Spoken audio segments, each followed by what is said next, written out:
नमस्कार। आप देख रहे हैं कलम न्यूज़। यहाँ एक और दिल्ली के अंदर किसान आंदोलन 54वें दिन पहुंच चुका है। वहीं दूसरी ओर किसानों के द्वारा दिल्ली में रिंग रोड पर ट्रैक्टर रैली निकाली जाएगी। किसानों ने कल बैठक के अंदर यह निर्णय लिया है कि दिल्ली के रिंग रोड पर किसानों की ट्रैक्टर रैली होगी और 26 जनवरी को इस ट्रैक्टर रैली के साथ परेड के साथ हम मनाएंगे। वहीं दूसरी ओर दिल्ली सरकार और भारत सरकार और किसानों के बीच में ये संशय भी बना हुआ है कि क्या रिंग रोड पर ट्रैक्टर रैली निकलेगी कि नहीं निकलेगी। किसान वास्तव में अड़ा हुआ है कि रिंग रोड पर हम ट्रैक्टर रैली निकालेंगे और 26 जनवरी मनाएंगे। एक सवाल भी पैदा होता है कि किसान दिल्ली सरकार भारत सरकार के साथ तो किसानों के कृषि अध्यादेश को वापस लेने के लिए आंदोलन कर रहे हैं, परंतु अडानी अंबानी का किसानों के द्वारा क्यों विरोध किया जा रहा है, यह भी सबसे बड़ा सवाल है कि किसानों ने अडानी और रिलायंस अंबानी के कारपोरेट को, जो घरानों को और इनके कारोबार को क्यों ठप किया हुआ है। यह भी सबके मन के अंदर सवाल पैदा होता है कि आखिरकार किसानों की इन कारपोरेट घरानों से क्या दुश्मनी है। आपको एक हम इस वीडियो के अंदर सूची भी दिखाएंगे कि कितनी कंपनियां रिलायंस, अडानी, अंबानी, बाबा रामदेव की चल रही हैं, जो किसानों के द्वारा ये बताया गया है कि यह सभी कंपनियां किसानों को आने वाले समय में लूटने का काम करने वाली हैं। इसीलिए किसानों के द्वारा इन कॉरपोरेट घरानों का विरोध हो रहा है। आप भी देखिए कि सूची के अंदर कितने नाम हैं, गिनने में भी बड़ी मुश्किल है।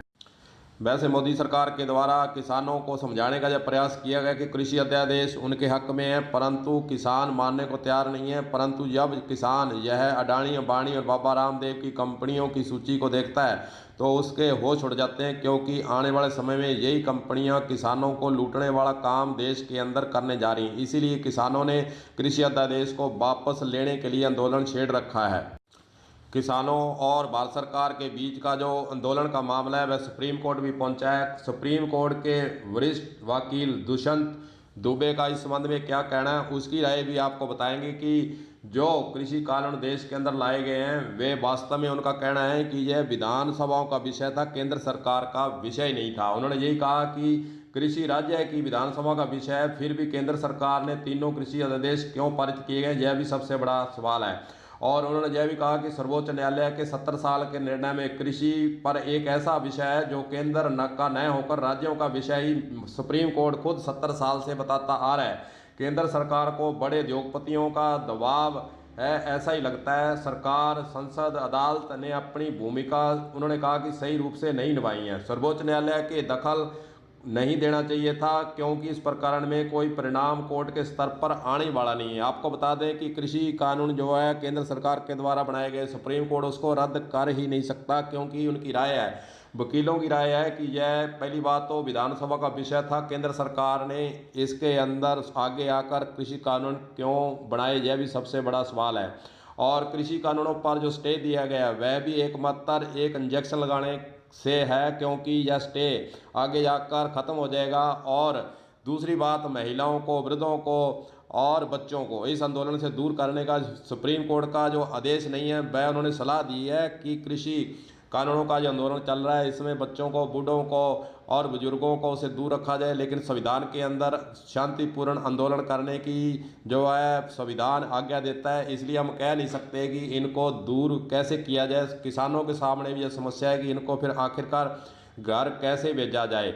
और तीसरा सवाल पैदा होता है कि कृषि कानून जो लाए गए वो कोरोना काल में क्यों लाए गए, यह भी देश के अंदर सवाल उठ रहा है। और वकील भी यही कह रहे हैं, सभी लोगों की राय यही है कि इस प्रकार जो है कोरोना काल के अंदर इस कानून को लाने का उद्देश्य मोदी सरकार का क्या था, यह समझ से परे है। किसानों का यह आरोप है कि मोदी सरकार के द्वारा आखिरकार जो करोड़पति पूंजीपति थे उनका 8 लाख करोड़ क्या ऋण क्यों माफ किया गया, जबकि एमएसपी लागू करना है तो 23 फसलों पर एमएसपी सरकार से किसान मांग रहे हैं, उस पर 17 लाख करोड़ पूरे वर्ष के अंदर खर्च होगा। और दूसरी ओर 8 लाख करोड़ फिर पूंजीपतियों का माफ किया। दूसरी तरफ मोदी सरकार कह रही है कि 17 लाख करोड़ हम कहाँ से लाएंगे। किसानों को यही रोप है कि जब आप 8 लाख करोड़ पूंजीपतियों का ऋण माफ़ कर सकते हैं, तो किसानों के साथ फिर अन्याय क्यों किया जा रहा है। दूसरी, किसानों ने यह भी कहा है कि जो ऋण लेकर विदेशों के अंदर भागे उनको लाने में मोदी सरकार फिर सफल क्यों नहीं हुई, उन पर क्या कार्रवाई हुई। अभी तक वे देश के अंदर आ नहीं पाए, देश का पैसा लूटकर विदेशों के अंदर भाग जाते हैं, उस पर भी मोदी सरकार के द्वारा फिर जवाब देते नहीं बनता है। किसानों ने यह भी आरोप लगाए हैं।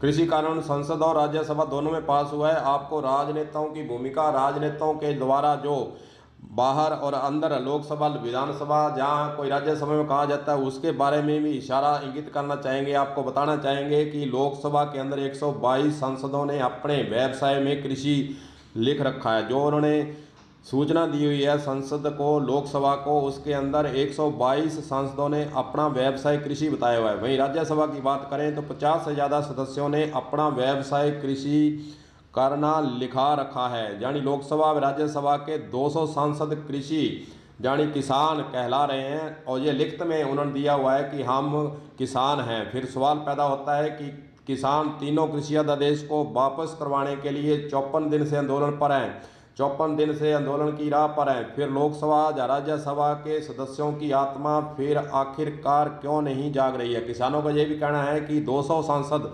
राज्यसभा लोकसभा के कृषि जब किसान अपने आप को कहला रहे हैं, तो फिर इस जो कृषि का कानून जो है मोदी सरकार के द्वारा वापस नहीं लेने की बातें सामने आ रही हैं। मोदी सरकार अड़ी हुई है कि हम इसमें संशोधन करेंगे, किसानों के कृषि कन्या जो अध्यादेश है उसको वापस नहीं लेंगे। आखिरकार फिर 200 यह संसद सदस्य फिर क्या कर रहे हैं, यह भी किसानों ने सवाल उठाया है। दूसरा सवाल यह पैदा होता है कि 40 लोगों को NIA का नोटिस ऐसे समय पर दिया गया जब किसान आंदोलन चरम सीमा पर था।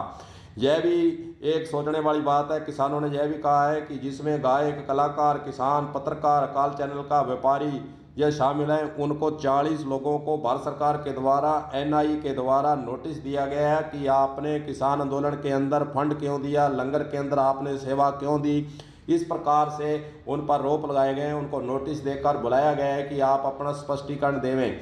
किसानों ने यह भी कहा है कि इस प्रकार किसान आंदोलन को जो है चरम सीमा पर जब चल रहा है उसको कुचलने के लिए भारत सरकार, मोदी सरकार की यह चाल है, हम इसको सफल नहीं होने देंगे। किसानों ने यही कहा है, उनके नेताओं ने यही कहा है कि हम इस NIA के नोटिस का सामना करेंगे लेकिन उनका आगे पेश नहीं होंगे। उन्होंने कहा कि हम कोई जवाब नहीं देंगे। उन्होंने कहा कि अगर लंगर के अंदर सेवा करना पाप है तो फिर मोदी सरकार के द्वारा जब कोरोना रोग चल रहा था उस टाइम क्यों कटोरा लेकर लोगों को जो अपील की गई थी कि फिर हमें दान दें, आप जो है गरीबों की सहायता करें, लंगर चलाएं। इस प्रकार की बातें किसानों के द्वारा कही गई है कि मोदी के द्वारा जो कहा जाता है वह ढकोसला है और किसानों की मांगों पर मोदी सरकार बिल्कुल भी गंभीर नहीं है। और मोदी सरकार जो है किसानों के साथ टकराव चाहती है, पर हम शांतिपूर्वक इस आंदोलन को चलाएंगे और 26 जनवरी दिल्ली में मनाएंगे। अब देखना होगा कि मोदी सरकार और किसानों के बीच में 26 जनवरी को